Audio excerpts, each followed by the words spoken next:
যখন সময় খারাপ যায় সব দিক দিয়েই যাই বলে না। তো কেন বলছি পুরো ভিডিওটা দেখতে থাকো, বুঝতে পারবে। এই যে কি এসছে বলো তো, এটা ফ্রিজ। তো আমাদের পুরনো ফ্রিজটা খারাপ হয়ে গেছে, কি বলবো আর।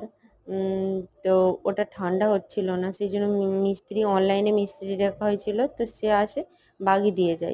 দুদিন মিলে, মানে দুজন মিলে, আর দুদিন আসে পরপর, ও দুদিন ধরে বাগিয়ে দিয়ে যায়। তো 5,000 টাকা নিয়েছে, বাগিয়ে দিয়ে গেছে। অনলাইনে বুক করা হয়েছিল মিস্ত্রি। তো তারা তারপর থেকে আর ফোন তুলেনি। দুদিন ঠান্ডা ছিল ফ্রিজটা, তারপরে আবার যথারীতি একদম ঠান্ডা হচ্ছিল না।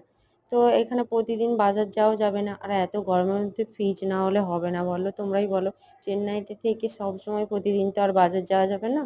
আর মানে একটা ফ্রিজ না হলে চলবে না, সেই জন্য নতুন ফ্রিজ নেওয়া হয়েছে। তো তোমাদেরকে দেখিয়ে দিলাম, তোমাদের কেমন লেগেছে কমেন্টে অবশ্যই জানাবে। চলো টাটা।